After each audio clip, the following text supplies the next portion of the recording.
में घास काटने जितना, अब भैंसों को चारा देने जितना एकदम आसान तरीके से मक्खन की तरह आपको ये चैप्टर पढ़ाने वाला हूँ। अब आपको लगा इस चैप्टर में क्या, इस चैप्टर में तो हमको कुछ लकीरें और कीड़े मकोड़े ही दिख रहे हैं। अरे भाई, ना तो एक कोई कीड़ा मकोड़ा है, ना तो कुछ लकीरें हैं। जैसा कि पिछले कुछ दिनों से हम जो चैप्टर था कोशिका, जिसको आप जीवन की मौलिक इकाई, अंग्रेजी में the fundamental life of unit, जो भी चैप्टर का नाम है, उस नाम से आप पढ़ रहे हो, ठीक है, इस चैप्टर को। तो इस चैप्टर में आज जो हम अंतर्द्रव्य जालिका के बारे में पढ़ेंगे। अब सवाल है, ये जालिका क्या होती है, ये होता क्या है, तो इसको मैं बताता हूँ। देखो दोस्तों, ये जो आपका कोशिका होता है, जैसे कि मैं आपको बार बार बात बता चुका हूँ कि जो हमारा शरीर है, चमड़ी हुआ, खून हुआ, लीवर हुआ, फेफड़ा हुआ, किडनी हुआ, चर्बी हुआ, गुर्दा हुआ, हाथ हुआ, हड्डी हुआ, पाँव हुआ, कपार हुआ, जो कुछ भी हुआ, ये सब किससे बनता है? सब कोशिका से बनता है। आपकी चमड़ी कोशिका से बना, आपका खून कोशिका से बना, आपका हड्डी कोशिका से बना हुआ है, आपका नाखून कोशिका से बना, आपका बाल कोशिका से बना हुआ है।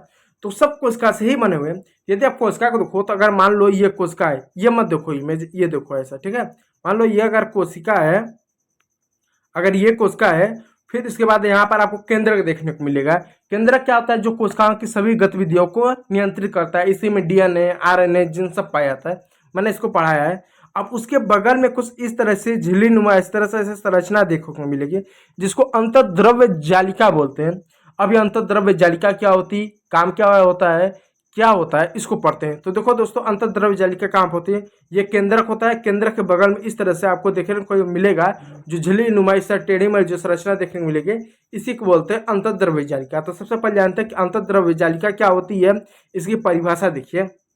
तो परिभाषा है, अंतर्द्रव्य जालिका या एक जालीनुमा झिल्लीदार संरचना होती है, झिल्लीनुमा संरचना होती है जो कोशिका द्रव में पाई जाती है। यानी जो आपका कोशिका होता है ना दोस्तों, इस तरह से कोशिका, तो ये केंद्रक हो गया, जगह जहाँ पर ऐसा कोशिका द्रव होता है, इसी में आपके अंग पाए जाते हैं। तो उसी में एक कोशिका द्रव में ही आपका क्या होता है, आपका जो होता है अंतर्द्रव्य जालिका पाई जाती है, उसको घेर के रखता है। पाया यह कोशिका के अंदर पदार्थों का परिवहन करेगा, संश्लेषण करेगा और भंडारण में सहायता करता है। अब सवाल हो रहा है, पदार्थों का परिवहन, संश्लेषण, भंडारण, ये सब क्या होता है? देखो दोस्तों, हमारा ये शरीर है, हम अपने इस कार्य को करने के लिए क्या करते हैं?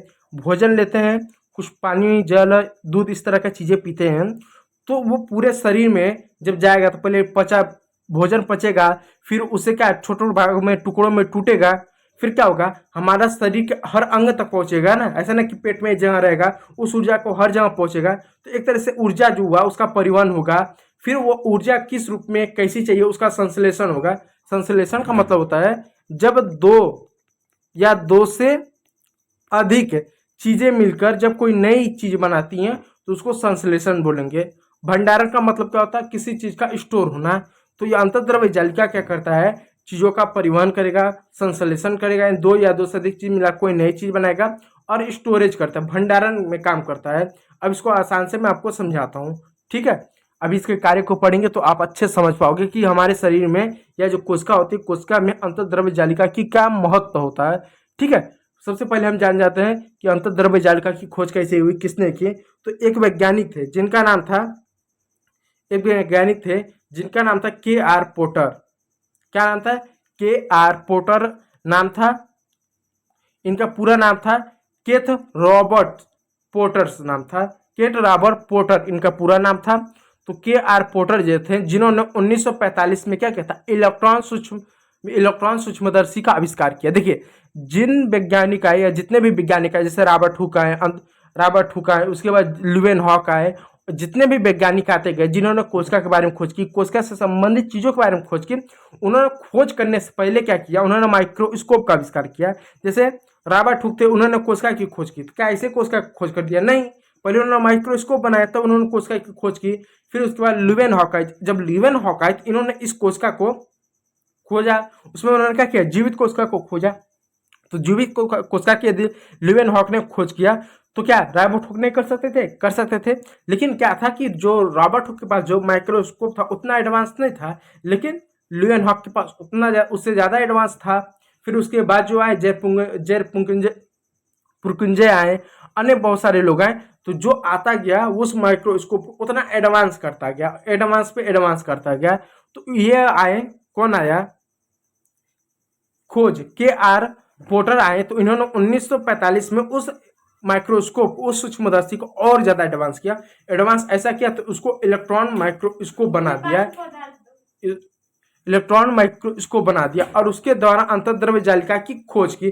फिर जब उस माइक्रोस्कोप बनाया तो उन्होंने कोशिका को देखा, उनको देखा कि यार अब मैं देख रहा हूँ और एडवांस हो गया तो क्या हो रहा है, मुझे कुछ और दिख रहा है। तो जो उनको जालीनुमा संरचना दिखी उसको उन्होंने अंतर्द्रव्य जालिका कहा। ठीक है, अब उन्होंने क्या किया, इस अंतर्द्रव्य जालिका को दो प्रकार बताया। उन्होंने कहा कि देखो जो अंतर्द्रव्य जालिका होती है दो प्रकार की होती है।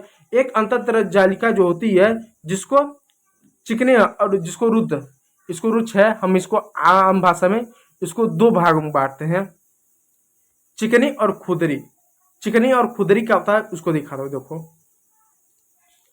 ये आपका केंद्रक है, केंद्रक के बगल में ही आपको अंतर्द्रव्य जालिका मिलेगी। अब ये देखो ये वाला क्या है, ये भी अंतर्द्रव्य जालिका है, ये भी अंतर्द्रव्य जालिका, यानी पूरा आपका अंतर्द्रव्य जालिका है। लेकिन लेकिन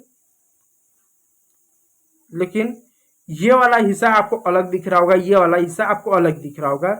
यानी आपको ये जो दिख रहा होगा इस रूप में आपको दिख रहा होगा, देखो इस रूप में, यानी एक आपको इस रूप में दिख रहा होगा, एक आपको इस रूप में दिख रहा होगा। अब आपको लगेगा इसमें कुछ दाने दाने दाने दाने जैसा कुछ दिख रहा है, इसमें तो इधर नहीं दिख रहा है। तो ये जो दाने दाने दिख रहा है ना, ये राइबोसोम है, राइबोसोम है, इसमें दाना दाना दिख रहा है, इस वजह से इसको खुदरी बोलते हैं। खुदरी, खुदरी, खुदरी अंतर्द्रव्य जालिका बोलते हैं। अब ये राइबोसोम क्या होता है मैं भी बताता हूँ। और इसमें कुछ नहीं है, एकदम मक्खन की एकदम मुलायम दिख रहा है, चिकना एकदम चिकनाहट दिख रहा है, इस वजह से इसको हम चिकनी अंतर्द्रव्य जालिका बोलते हैं, चिकनी अंतर्द्रव्य जालिका। तो ये आपका खुदरी अंतर्द्रव्य जालिका हुआ, यह हुआ चिकनी अंतर्द्रव्य जालिका। तो अंतर्द्रव्य जालिका को क्या दो भागों में बांटा गया। अब देखो ये दिखता कैसा है वो तो देख लिए। अब दोनों में अंतर क्या होता है, इसको हम रुक्ष अंतर्द्रव्य जालिका भी बोलते हैं। तो रुक्ष अंतर्द्रव्य जालिका होती है, इसकी सतह पर राइबोसोम लगे होते हैं, ये प्रोटीन का संश्लेषण करता है। यानी प्रोटीन जो होता है, अब प्रोटीन क्या होता है, देखो जो हमारा शरीर हो गया, कहीं पर कट गया, कहीं पर चोट लग गया, या तो उसको मरम्मत करने का काम कौन करता है, प्रोटीन करता है। यदि प्रोटीन कमी रहेगा तो जल्दी, तो जो हमारे घाव हमको लगेगा ना तो जल्दी घाव नहीं भरेगा, हमारे बाल टूटेंगे, हमारे नाखून कमजोर हो जाएंगे, और जो हमारे शरीर में मांसपेशियां नहीं बनेगा, हमारा शरीर दुबला पतला दिखेगा, हम जल्दी जल्दी बीमार पड़ेंगे। ठीक है, इस ये सारे कमी होगा प्रोटीन की कमी की वजह से।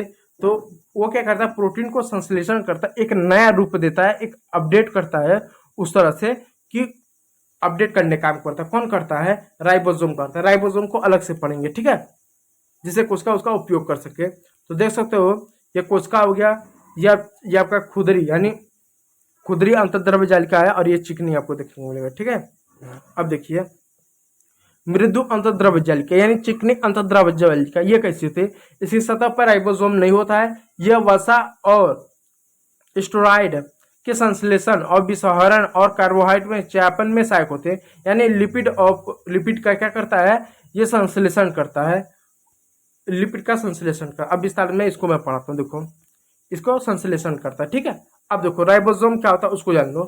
राइबोसोम एक सूक्ष्म संरचना होती है जो सभी कोशिकाओं में पाई जाती है, चाहे वो पादप कोशिका हो चाहे वो जंतु कोशिका हो। यह कोशिका का वो भाग है जो प्रोटीन संश्लेषण करता है, इसलिए इसे कोशिका का प्रोटीन फैक्ट्री भी कहता है। यानी ये क्या करता है, प्रोटीन को मॉडर्न करता है, एक अलग रूप देता है जिससे कोशिका उसका उपयोग कर सके जिस रूप में भी उसको चाहिए। इस वजह से इसको प्रोटीन का फैक्ट्री कहा जाता है। ठीक है, अब आगे देखिए राइबोसोम की खोज सन 1955 में जॉर्ज पलांडे ने की थी। यानी अंतर्द्रव्य जालिका की खोज किसने की, उन्होंने कर दिया। उसके बाद जॉर्ज पलांडे नाम के व्यक्ति है जिन्होंने 1955 में क्या किया था, इसे राइबोसोम की खोज की नामक वैज्ञानिक ने की थी जिन्हें इस खोज के लिए नोबेल पुरस्कार भी मिला था, जिसके लिए इनको क्या नोबेल पुरस्कार भी मिला था। राइबोसोम दो प्रकार के होते हैं। अब देखिए जो राइबोसोम होता है वो दो प्रकार का होता है, एक होता है 70S यानी 70S होता है, 70S होता है। ये क्या होता है, ये जो होता है ये प्रोकैरियोटिक कोशिका जैसे कि जीवाणु में पाया जाता है, और दूसरा होता है 80S, यह यूकैरियोटिक कोशिका है जैसे कि पौधे और जानवरों में पाया जाता है। तो जो 17S होता है ये इसका प्रकार है, नाम है, जैसे आपका नाम होगा तो नाम का मतलब होगा, इसका कोई मतलब नहीं, बस दो भागों में बांटा गया। जो 17S होगा ये प्रोकैरियोटिक में पाया जाएगा, जैसे जीवाणु होगा, बैक्टीरिया होगा, इसमें पाया जाता है। और जो 18S होगा राइबोसोम होगा वो जानवरों पेड़ पौधों में पाया जाता है।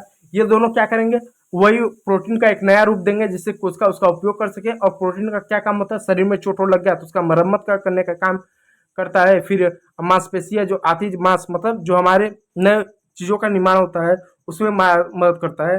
ठीक है, तो ये सारे काम कौन करता है, प्रोटीन ही करता है। तो प्रोटीन को संश्लेषण करते हैं, नया रूप देते हैं। कोशिका में राइबोसोम दो स्थानों पर मिलते हैं, पहला मुक्त रूप में जिसे सीधे साइटोप्लाज्म में तैरते हैं, जो सीधे साइटोप्लाज्म में चढ़ते हैं, और दूसरा एंडोप्लाज्मिक रेक्टेंगुलर पर जुड़े होते हैं जिससे उसे रफ ई आर कहा जाता है, जिसे उसे क्या रफ ई आर कहा जाता है। यानी एक राइबोसोम जो होता है वो अंतर्द्रव्य जालिका के ऊपर देखने को मिलता है जो कि खुदरी हो गया, और दूसरा साइटोप्लाज्मा पर आपको देखने को मिलेगा, तैरते हुए देखने को मिलेगा। अब देखिए इसका मुख्य कार्य क्या होता है। मुख्य कार्य होता है इसका मुख्य कार्य होता है राइबोसोम कोशिका को उसके कार्यों के लिए जरूरी प्रोटीन बनाने में मदद करता है जिससे शरीर की वृद्धि और मरम्मत में जरूरी हो। तो वही बात मैं बार बोल रहा हूँ कि राइबोसोम क्या करता है, प्रोटीन को बनाता है, संश्लेषण करता है, इस रूप में करता है जिससे शरीर का वृद्धि हो और मरम्मत कार्य में वो प्रोटीन का उपयोग कर सके। संश्लेषण क्या होता है, मैंने आसान भाषा में बताया, जब दो या दो से अधिक चीजें मिलकर नया पदार्थ बनाते हैं तो उस प्रक्रिया को संश्लेषण करते हैं। उदाहरण के लिए कोशिका में राइबोसोम जब अमीनो अम्लों को जोड़कर प्रोटीन बनाता है तो उसे प्रोटीन संश्लेषण करते हैं, यानी अमीनो अम्लों को जोड़कर प्रोटीन बनाता है, इसी को संश्लेषण करते हैं। प्रोटीन का क्या काम होता है, प्रोटीन का काम होता है शरीर में नई कोशिका बनाना, पुरानी कोशिका का मरम्मत करना, यह शरीर के विकास और सुधार में मदद करता है। इसके अलावा प्रोटीन शरीर के कई महत्वपूर्ण कार्यों जैसे एंजाइमों और हार्मोन का निर्माण करता है, बहुत सारे एंजाइमों और हार्मोन का निर्माण करता है। अब एंजाइम क्या होता है, हार्मोन क्या होता है, देखो हमारे शरीर में कुछ ऐसे हार्मोन होते हैं, कुछ ऐसे एंजाइम होते हैं जो हमारी शरीर की संरचना के लिए जिम्मेदार, कोई आदमी की लंबाई कितनी बढ़ेगी कितनी नहीं बढ़ेगी, ये बहुत सारे हार्मोन्स और एंजाइम के ऊपर डिपेंड करता है। हालांकि डीएनए के माध्यम से जुड़ा होता है कि कुछ अनुवांशिक जानकारी को भी लेकर रखता है, तो एंजाइम ये सब डिपेंड करता है कि आदमी की लंबाई कितनी बढ़ेगी कितनी नहीं बढ़ेगी, वो मोटा कैसा होगा पतला कैसा होगा, ये सब हार्मोन और एंजाइम ही डिपेंड करते हैं। ठीक है, ये इनका काम होता है। तो देख सकते हैं आपका कोशिका झिल्ली पढ़ा दिया गया है, आपको अंतर्द्रव्य जालिका पढ़ा दिया गया है, केंद्रक पढ़ा दिया गया है। तो ये 3 टॉपिक आपके समाप्त हो गए। अब कल के वीडियो में जो होगा लाइसोसोम, माइक्रोकांडिया और गाल्जी उपकरण को एक एक वीडियो में पढ़ेंगे। तो वीडियो यदि अच्छा लगा तो लाइक कर दीजिएगा, चैनल को सब्सक्राइब कर लीजिएगा यदि चैनल पर नए हैं। तो वीडियो देखने के लिए बहुत बहुत धन्यवाद।